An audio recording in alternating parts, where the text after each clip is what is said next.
లక్ష్మాపురం అనే ఒక ఊరిలో నారాయణ అనబడే ఒక వ్యక్తి ఉండేవాడు. చాలా తెలివైనవాడు. కానీ కోపిష్టి.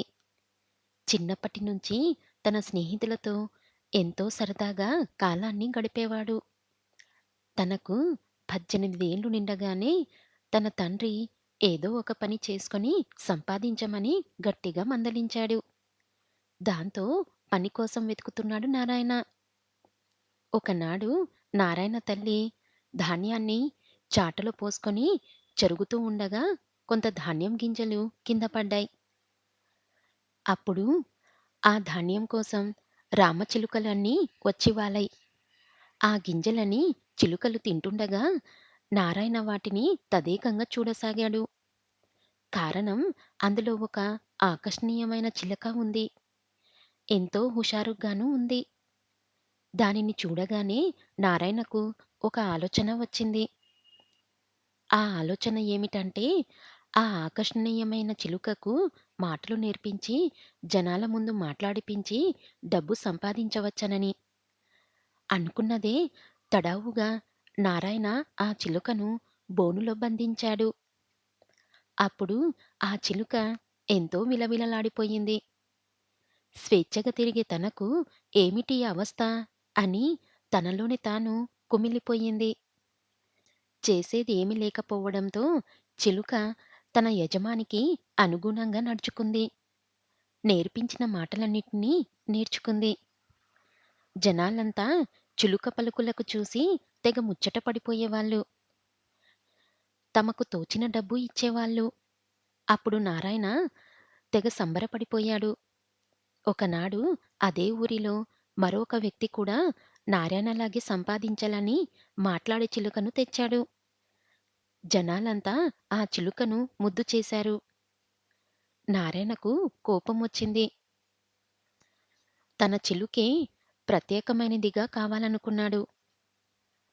ఆ చిలుక మరిన్ని మాటలు నేర్వాలని, అప్పుడే తనకు గొప్ప పేరు వస్తుందని, ఎక్కువగా డబ్బు సంపాదించవచ్చునని ఒత్తిడి తెచ్చాడు. చిలుక పట్ల చులకన భావం చూపించాడు. ఎప్పుడూ రుసరుసలాడుతూ ఉండేవాడు. చిలుకమ్మ ఒత్తిడి తట్టుకోలేక పంజరంలోంచి ఆకాశం వైపు దీనంగా చూసేది. తన బాల్యాన్ని గుర్తు తెచ్చుకునేది.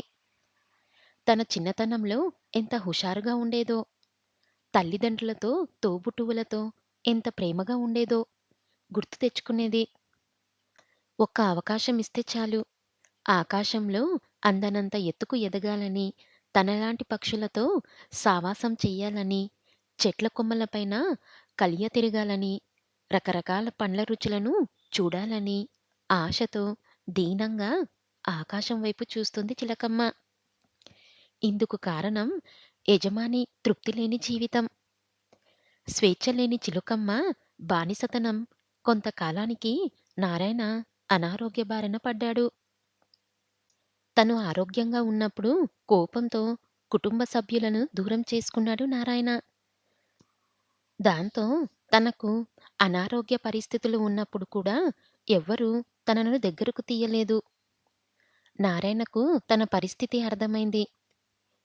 చివరకు చిలకమ్మను పంజరం నుండి స్వేచ్ఛగా వదిలేశాడు. ఒక కొత్త ప్రాణి భూమి మీద పురుడు పోసుకున్నట్లుగా అనిపించింది చిలకమ్మకు. ఆకాశం వైపున రివ్వున ఎగిరింది. తన కోరిక ప్రకారమే అందనంత ఎత్తుకు ఎదిగింది. చెట్ల కొమ్మలపైన కలియ తిరిగింది. రకరకాల పండ్ల రుచి చూసింది.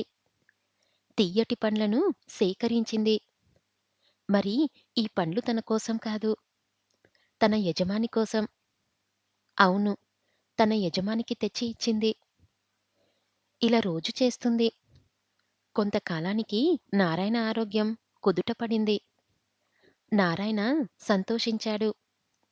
తను చిలక పట్ల ప్రవర్తించిన తీరుకు పశ్చాత్తాపపడ్డాడు. తనను స్వేచ్ఛగా వదిలివేసినప్పటికీ అది చూపించిన విశ్వాసానికి మోకరిల్లాడు. అప్పటినుంచి చిలుకను పంజరంలో బంధించలేదు. తనతో సమానమైన ఒక ప్రాణిలాగా చూడసాగాడు. ఇప్పుడు తృప్తిగా యజమాని, స్వేచ్ఛగా చిలకమ్మ తమ ప్రయాణం సాగిస్తున్నారు.